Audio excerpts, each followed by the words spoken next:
Welcome to this video, guys, in which we're going to be fixing some common errors that people are making with their lead hook.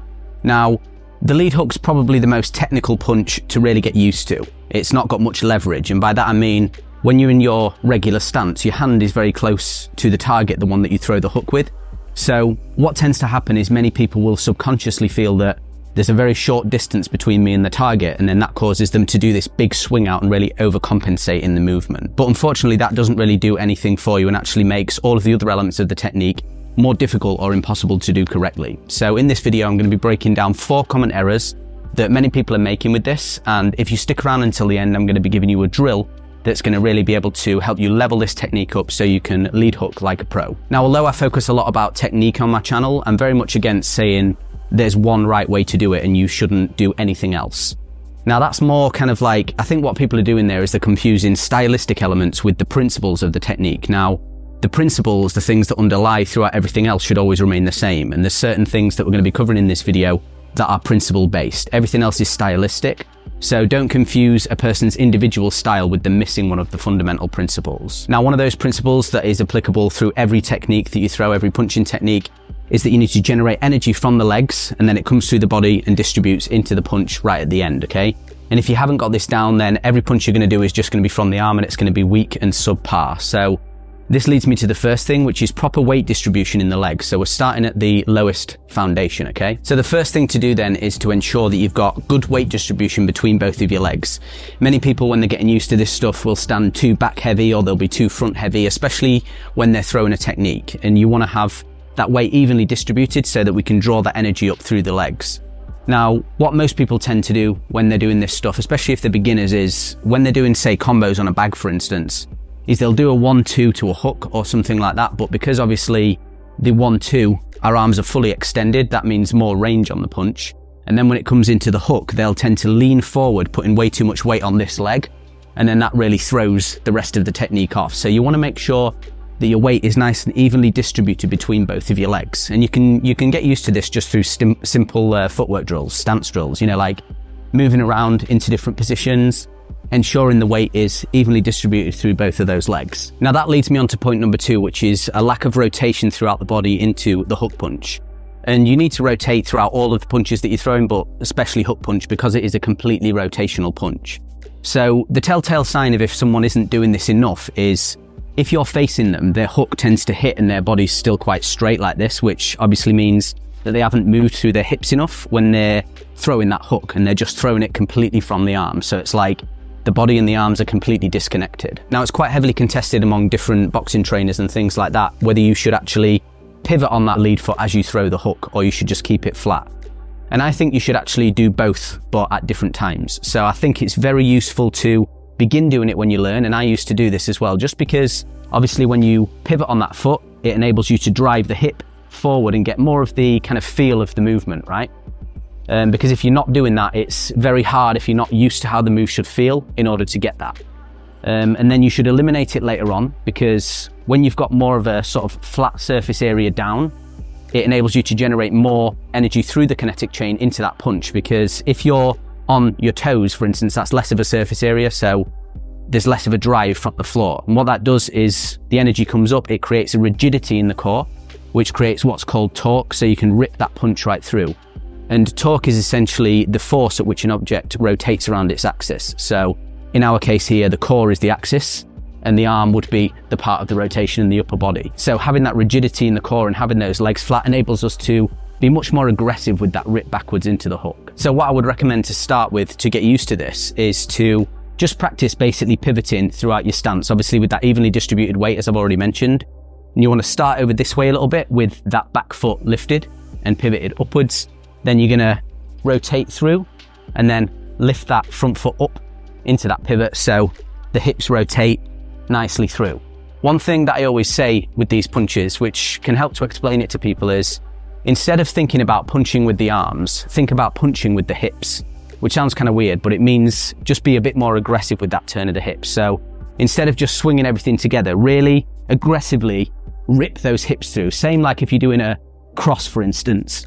You want to really aggressively turn So you get that torque throughout the movement, and that's exactly the same with this. If you're enjoying the video so far, guys, you can find a full breakdown of everything I'm speaking about in here on my Telegram channel. You can scan the QR code on the screen now, or alternatively find the link in the description. Now, the reason I mentioned that point as number 2 is because if you're not rotating through the body enough, it leads to point number 3, which is swinging out the arm way too wide. And again, if you're not rotating through the hips enough, you can't really decipher how you're going to generate any power. So it's like, well, how the hell am I going to get any power to hit this so close to me? And then what people do is they bring out really wide like this and they try and throw almost like a haymaker. And it's all from the arm. There's no rotation in the body. And I personally remember as well, when I first started learning how to hook properly, when I was doing my martial arts training, that I hated how it felt, because I felt like I was just doing this all the time. And it was like, I couldn't understand until I learned the proper technique how to get that rotation in. So it just felt like a really weak punch. I just really couldn't generate any power.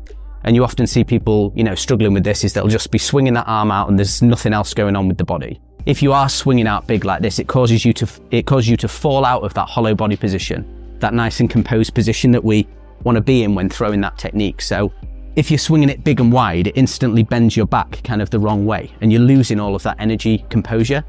In order to drive the energy through the feet, you need to remain nice and strong in this core hollow position. And if you're swinging out, it's going to bend your back. So you've got to get used to that rotation in order to drive it through. So it's a small movement, but it's really explosive and powerful as well. And a further issue that this does is when you're swinging out so wide like that, it's just completely telegraphed, because you can see this huge thing swinging out here. Our eyes really struggle to read things that are forward, which is why it's harder to see a 1-2 than a hook, because we can read things at the sides very easily, okay? So whenever you're throwing any punch, inevitably there's going to have to be a part of the punch where you do drop your hand from your guard, okay? But we want to make that as minimal as possible. So you don't want to do a big swing like this and you've got loads of time to try to get it across. All that time you're completely vulnerable.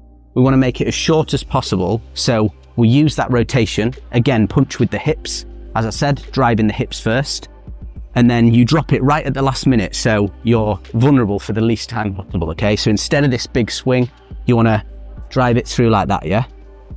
Nice and fast through. And you want to finish that off by really engaging the shoulder at the last moment as well. So many people, even if they've kind of got the technique down, will do the first part right, but they don't do anything at the end and the arm just kind of swings through. But you want to really, so the order of things is the legs, the hips, the torso, and then finally the shoulders and the arm, okay? And you do need to use these, but just at the right time. So after you've gotten into that rotation, this part is where you really engage the shoulder to bring it through at that last moment, for that little extra bit of power, and it's gonna all remain at one speed. You don't want it to be lagging behind like this, okay? Because it's just floppy and swinging outwards. You want to drive it through right into the last moment like that. And that leads me to the last point in this video, which is the shoulder and arm position relative to the body. So this kind of has to be in a certain window, you could say.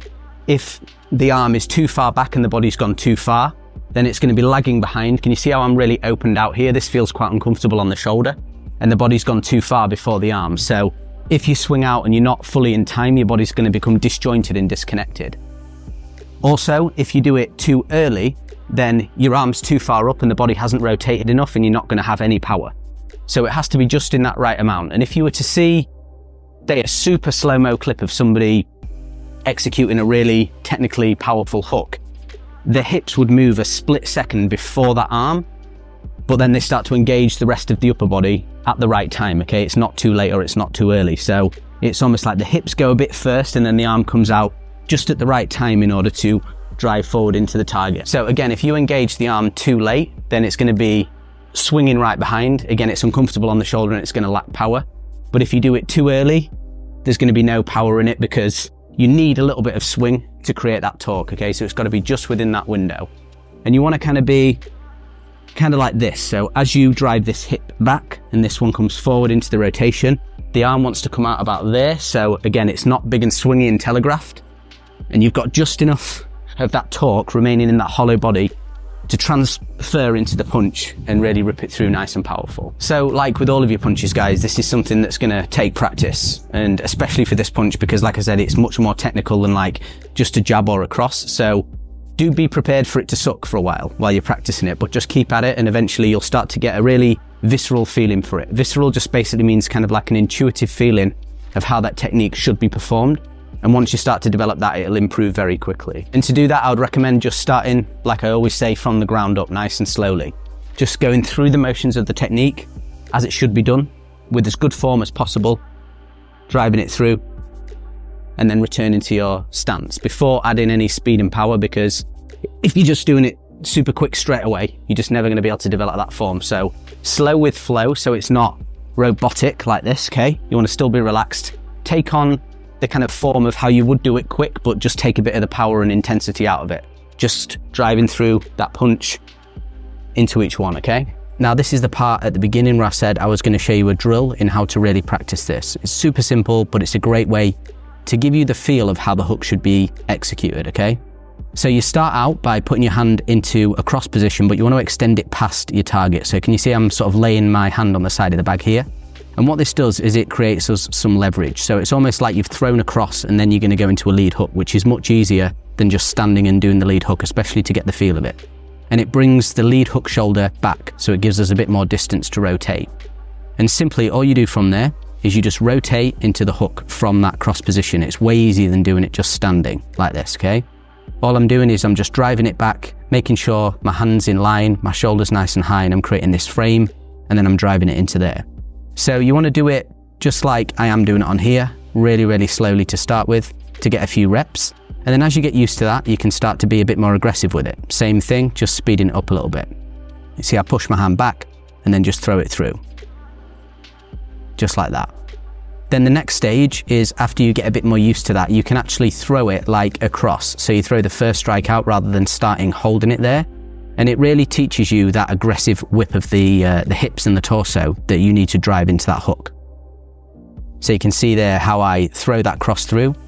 I'm pushing it past and then driving into the bag from there. I'll just show you that one in slow again. You see how I'm executing like this dummy cross? I push it past the bag, it creates that torque, and then I can really rip and drive through. Just like that. So that's the next stage that you do after you've done it statically, and then you should be getting the feel of this after you've done quite a few of these. See again how I push my hand past the bag in that cross and then really rip that hook through, keeping nice and composed in the core the whole time. And then the last stage of this is to simply do it standing, because if you've done that, you should get a feel of how it feels to rotate into it. And then you should just be able to do it from standing without doing the cross part before, as you'll see now. See, I just stand there, slight tilt to the side, and then driving that hook through nice and quickly. Show you that one again. From there, so this is where I was doing the cross before, except I'm not doing it now. And then I just drive that hook through nice and aggressively into the target.